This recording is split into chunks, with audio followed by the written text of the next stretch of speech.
Conservative MP Lee Anderson has been criticised for divisive and dangerous comments about the London Mayor Sadiq Khan, with some calling for him to be kicked out of the party.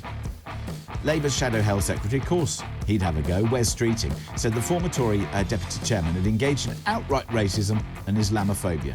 Now, I have little, if any, time for Sadiq Khan, but I do have a problem with some of the things that Lee Anderson has said. Lee Anderson has said that he believes Islamists have control of Mr. Khan in London. He then quickly poured in the following comments, which even the Tory former Home Secretary, Sajid Javid, said, what a ridiculous thing to say. I mean, I take the view that, on one hand, somebody should be able to say what they think. Having said that, when it moves into being racist or sexist or homophobic, people need to realise that with free speech comes responsibility. And so that's my line. Shall we talk about the big news this morning? It's all over the newspapers. This is Lee Anderson.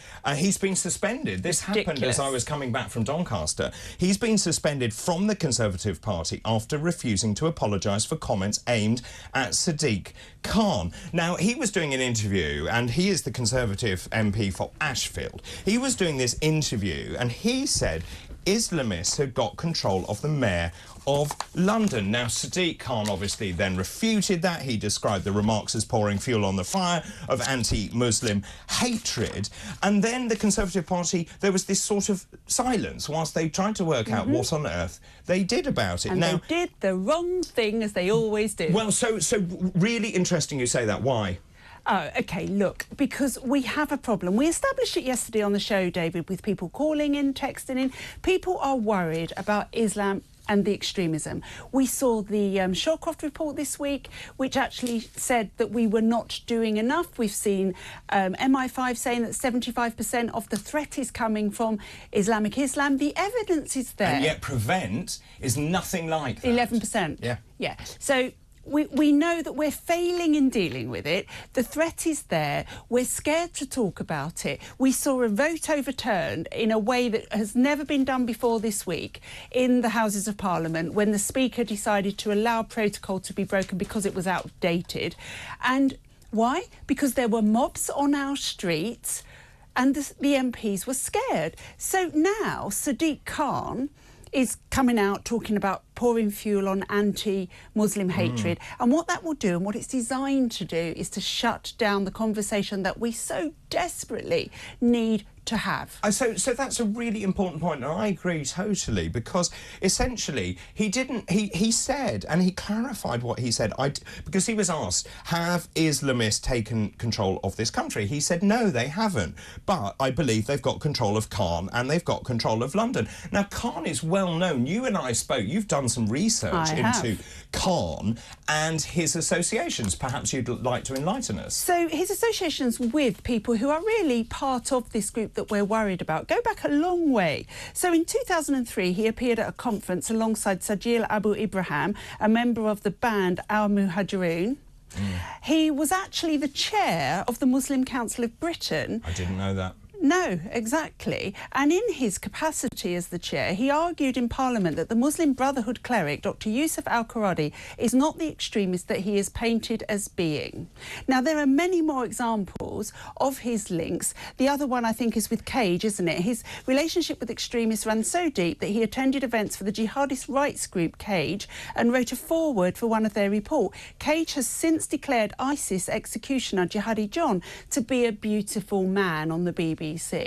Now, he defends all of this by saying he's a human rights lawyer, so he has to have these contacts. Now, this article, which is quite an interesting one, The Secret Life of Sadiq Khan, was written by Majid Nawaz, who is a Muslim, who was a jihadist extremist. He was in a prison in Egypt, and Khan represented him. So he's very balanced in this article to say, look, he's not an extremist, but some of his friends are a very poor choice. I am really irritated by this story.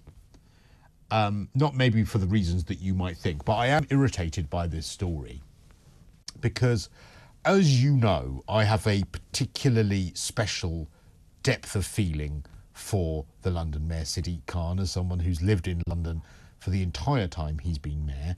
I absolutely loathe him. I think that he is repellent. I think that he is public relations focused. I think that he is divisive. I think that he is awful. But I think Lee Anderson's comments were wrong. And I'll tell you why. I think that they are probably what you would call casual racism. And what's irritating about this, there are many things that are irritating about this story, but what is irritating about this story is that it's actually removed the focus from what could have been quite a fair point about what's going on in London. We are seeing threats from people who are more radical in their Islamic faith. We are seeing people who are MPs who are being threatened by those people who are protesting every weekend. We are seeing a situation, there's stories in the newspapers today where more MPs need protection every single day. Bodyguards for MPs on the front pages this morning. Now, those are people who are extreme in their Islamic faith. Now, if you want to protest about what's happening to Palestinian people, I think that's absolutely reasonable if you want to do that. If you're going to make chants or threaten people when you do those protests, chants that are anti-Jewish, then you are extreme and you are wrong. And that is something that is happening in London. The issue with what he said, Lee Anderson this is tarring Sadiq Khan with the same brush just because he is a Muslim. And the reason I'm irritated about this is because I firstly think that Lee Anderson should have just apologised, because I think it was a misjudged thing to say. The other thing that's irritating is that now the fair point about what's happening in London is now not being discussed because everyone's discussing this racism that has happened, which could have been quashed had he just said sorry. So that's irritating. But more irritating than that is that it has now given Sadiq Khan the moral high ground. Sadiq Khan is absolutely loving this. He's absolutely loving playing the victim here and taking the moral high ground. A moral high ground that he's entitled to because what was said was wrong. Sunak's got himself in the middle of a row about Islamophobia. What I find odd about it is that I don't think there was any need for it. Was there a big outcry against the comments until Lee Anderson was suspended, had the whip suspended? I don't think there was. I think he's picked a fight with the right of his party, and a lot of MPs are pointing out, inevitably, that they're getting a lot of concern from constituents saying, you know, we agree with Lee Anderson. So the right is going to have a fight about Islamophobia, just as the Labour Party has a fight about anti-Semitism. I think it's strange timing from Sunak, and I don't think it's very smart politics. Ava, is there a smart way he can steer his way through this? Well, I mean, the row doesn't really seem to be about the comments themselves. The row seems to be about Lee Anderson's refusal to apologise. So it's suspending the whip seems to be because he was acting out of line and, you know, they're a bit worried about controlling him or their ability to control him within the Conservative Party. I mean, there's a lot of talk at the moment that Lee Anderson now might join the Reform Party while he's suspended. I don't personally see that happening. Do you think that's happening? I can't quite see the movements there yet. I think he'd like to hold on to the Conservatives I think it's a little bit what longer. you said about controlling, because when this is why I have always doubted Sunak, right? And as the first British Prime Minister of colour, you'd have thought he would have actually been more... explain his position. Lee Anderson was made Deputy Chair of the Tory Party when they knew he is a firebrand gob on a stick, right? Yeah. And it's almost as if, and I take your point, they would have known what this guy was like. I thought he did it to keep the red wall on side. Well, he's now absolutely alienated. He should... I mean, he hasn't really even made it obvious to me whether if Anderson apologises. Lee Anderson ain't going to apologise. I suspect Lee Anderson will say there are many people who believe in that. I don't agree with the words, I would say that, OK? But there's nothing wrong with highlighting a problem that people think existing without being sacked from your job, is there? Well, no, because, the sort of... The disgust that people feel about this comment is it's like the slippery slope that we've been viewing for the last couple of years now, where we've gone from Sadiq Khan is Muslim to to Sadiq Khan is the London Muslim mayor to Sadiq Khan is an Islamist. Absolutely. And I mean, like, that slippery slope, because it's happened gradually, you sort of woken up one morning and realised, actually, we're saying a pretty racist thing about the mayor of London. But you see, this is... Let's talk right now to Sheikh Ibrahim Mogra. He's an imam from Leicester. He's also a former Assistant General Secretary General of the Muslim Council of Britain. Thank you so much for joining us. Now, do you think that what Lee Anderson had to say was Islamophobic, and do you think that, or racist, or both? Do you think he should apologise? Good morning, Julia. Yes, I do believe that Lee Anderson's comments were Islamophobic. I think it requires an apology and further action from our Prime Minister. I know he has said that these are unacceptable comments, but the issue is not just about one individual. Evidence suggests that this is deep-rooted within the rank and file of the Conservative Party.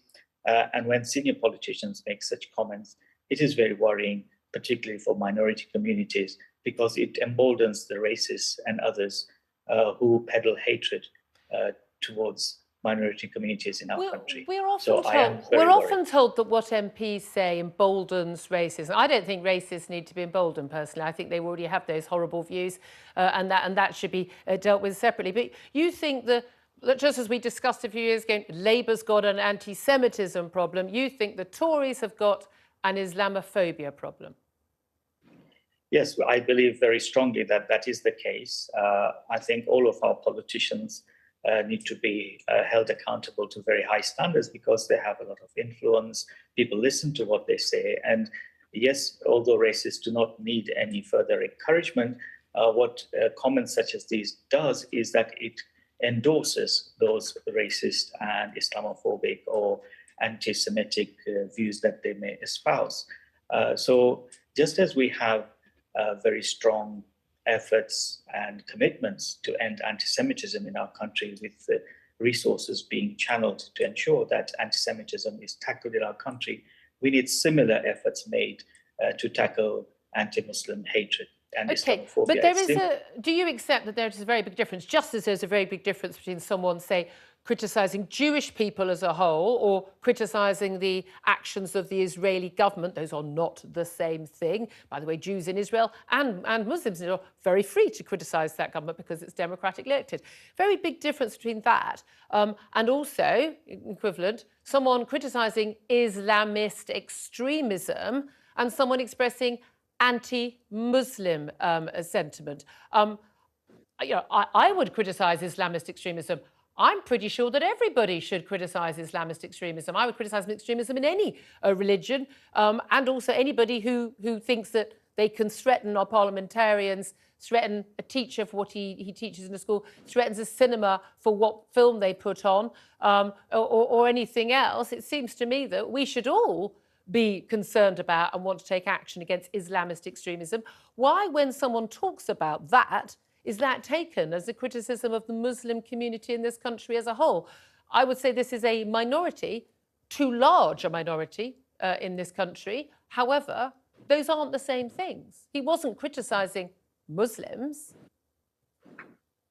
Yes, Julia, I would stand with you in the condemnation of Islamists, extremists who are preaching hatred or who espouse violence. That is something that all of us abhor and should condemn collectively. So I would stand shoulder to shoulder with you and the rest of our country in condemning such people who are promoting hatred within our society. Lee Anderson has turned up the heat on his war of words with Sadiq Khan, slamming the mayor's double standards in the way pro-Palestinian marches are policed in London. Responding to accusations of anti-Muslim hate over comments he made about Khan over the weekend, Anderson refused to apologise, instead saying if these marches were about something less fashionable, Sadiq Khan would have been the first to call for them to be cancelled. It's double standards for political benefit.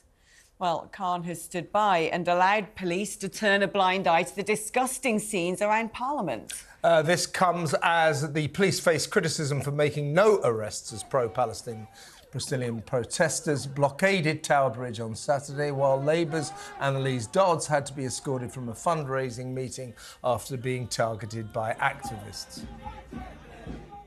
Shame on you! Annalise Dodds! You can't hide! You support genocide! Joining us now is the Spectator's political correspondent, James Heal, and we're still joined in the studio by former Labour official Richard Power Said, and by the Times chief political correspondent, Aubrey Allegretti. Well, let's go to you first, James. Well, Lee Anderson is not saying sorry. He's admitting that perhaps his words were clumsy. Just to put my 2 penn'orth worth in, the way I see it is, if he really believed that Sadiq Khan was dividing London between his Muslim mates, then I don't think it would be racist to say it. I think the problem for Lee Anderson is, much as I love to criticise Sadiq Khan as much as humanly possible, I see no evidence for him dividing London between his Muslim mates. So I think the problem with what Lee Anderson says, essentially, is it's wrong. So then you have to ask, well, what is the impetus? Why did he say that? What are your thoughts? I think, Kevin, what you say there is actually illustrative of a lot of Conservative MPs right now. There are some who think Rishi Sunak was right to remove the whip, some who think he's wrong, but no one's really saying to me that they think what he said was right.